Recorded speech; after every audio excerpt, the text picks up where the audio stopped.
over to John Martin to make a presentation of an individual amongst us who's demonstrated a true commitment to the industry.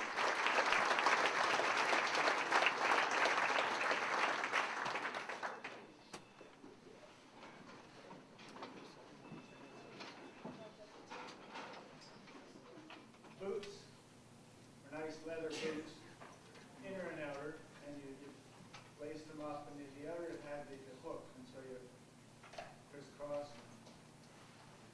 Poles, again, were very simple. This came up to your armpit, and that was to keep your hands good and hot. And one other thing with the skis, they had a nice groove down the center, so that kept you going nice and straight. Just look around the room, there's an awful lot of talent.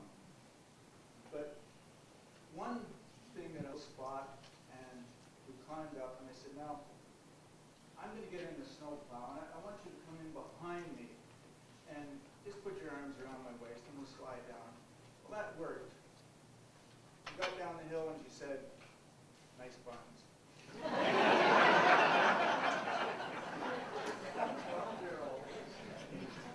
So I gave her a $20 tip and brought her in.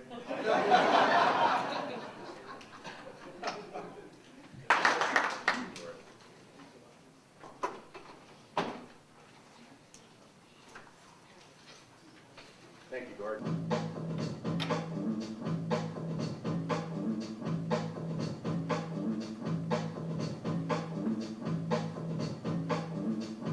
We interrupt this program to bring you a special bulletin from ABC Radio. It's up to you when the time's right to move correctly, accurately, and with great speed.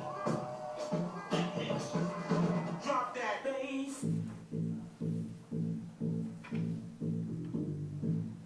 Well, final exercise. We have a little Talk today is about basically getting information into your brain to stay.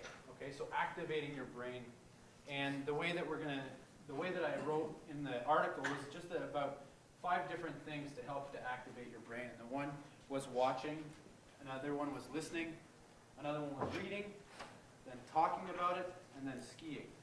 And the way I'll do this is we'll go through each one of the things, dissect it a little bit, and then I'm going to ask Britt some questions specific to each one of these things, and she'll be able to relate that back, to her career.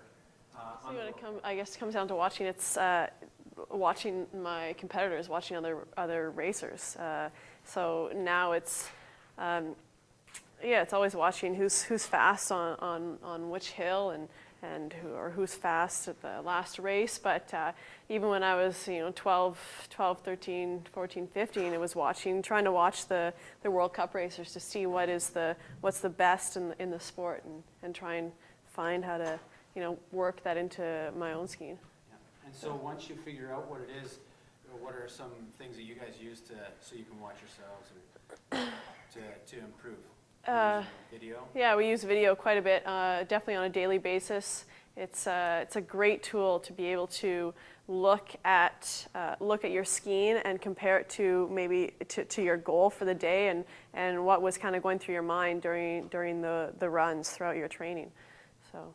Never overwax the ski. What's the most important thing you learned today so far? Say it again. Keep the base moist. So summer storage is not only going to protect our base and edges, it's going to keep the base moist. So once we put a nice variety of wax on, notice that Turbo's got the painter things down there set up. Here's what I'd like to do right off the hopper is find a partner. Okay, who doesn't have a partner? Okay. So you're partnered up with somebody who doesn't have a partner yet. Okay, anyone else not have a partner? There's the back with front. Thank you, Sandy. Here's what I'm going to do. With your partner, pick one person that's going to present. You have 30 seconds to explain a short radius turn. Go. It's all you.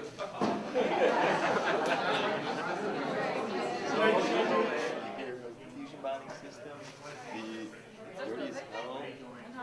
See this one system with the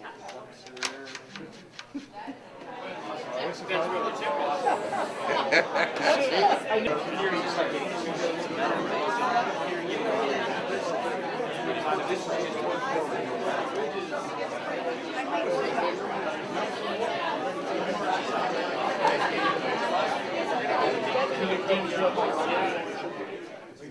with one hand, where it's too hard to control, we couldn't cut the ball, they wanted to roll it. This can easily be done in under a second with a group of 10 or more. Start them off in equipment or tweaking or setting up that equipment better, then they're going to have more fun. But more importantly, they're going to be more efficient. When we're more efficient, we're more productive, and most importantly, we have more fun. Simple? Cool.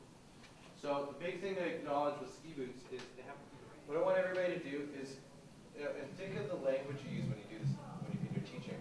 Everybody flex like you would in your boots. Or better yet, bend. You want to watch that term because sometimes bending can mean this. Sometimes bending can mean this. For me, when you flex, I always want to think about keeping my bum between the bindings.